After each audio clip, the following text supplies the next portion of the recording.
Hello and welcome to County Connections. I'm Judge Houston Wells. Halloween is just around the corner. Trick-or-treat in Franklin County will be held on October 31st from 6 to 8 p.m. It's our goal to have everyone enjoy this fun-filled holiday in a safe way. Let's go inside and talk with Captain Shaka Bridges, who is head of court security here at our courthouse. With us today is Captain Shaka Bridges, head of court security at the Franklin County Courthouse. Captain Bridges, Halloween is coming on Tuesday, on Tuesday night. So you've got a lot of tips and things that people need to know about trick-or-treating. Yes, Would sir, you go over do. that with us? And thank you for being here today. Well, thank you, sir. It's my pleasure. Judge Wells, thank you. And as well, I'd like to say hello to our citizens out there. We want everybody to be safe. But as we get into that, ladies and gentlemen, I want to introduce one of the most valuable members of my team, Barbara Stacy. She's a retired veteran of the United States Navy of over 20 years and also the 2016 CSO of the year here. She works very hard. Ms. Stacy is going to go over some tips, and later on we're going to show you how we scan candy for the children so that we make sure everybody's safe.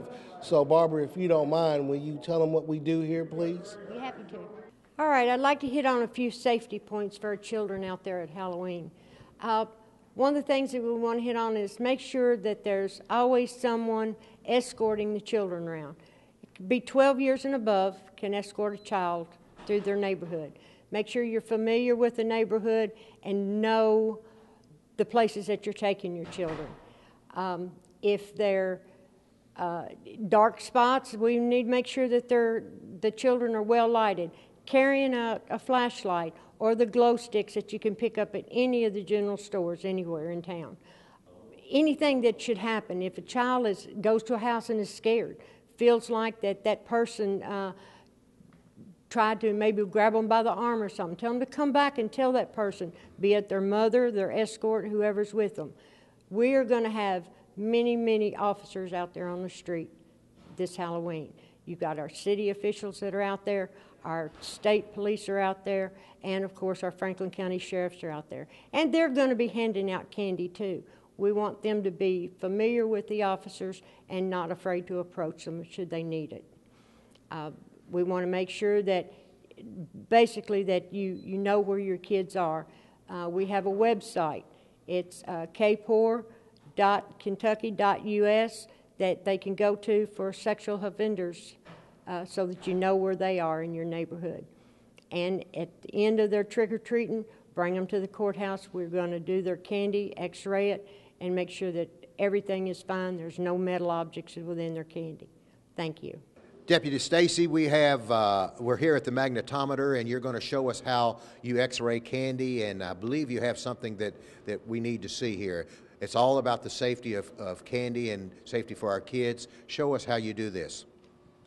Yes, sir, Judge. What we're going to do, we've got a little bag of candy here, and this is how we're going to do it every evening when the kids come in. We dump their candy into the box, and we run it through the x-ray machine. We have found small knives in the candy. A lot of people don't understand that, you know, you put these little plastic bags together and it's got all their candy in it. It's great, but not every child that you give candy to is 11, 12 years old. So small child should not have any type of knife, which we have found in our candy. Now, after we ran this through the magnetometer, we have a machine up here that shows us exactly what is in that.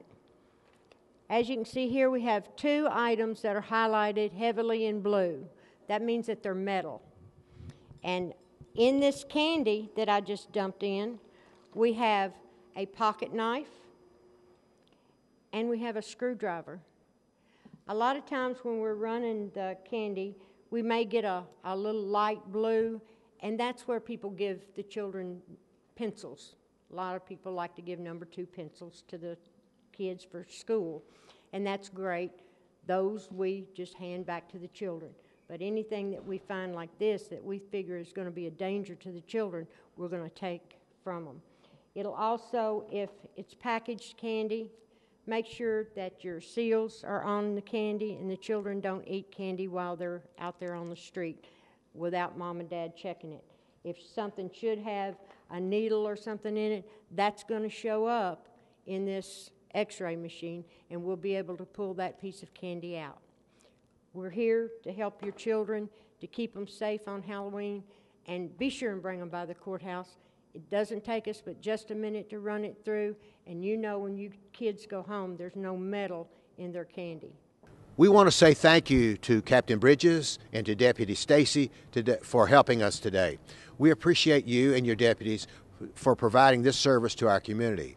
Also, I want to thank our viewers for joining us on today's program. As always, we ask that you like and share this post so that as many people as possible can join in our conversation.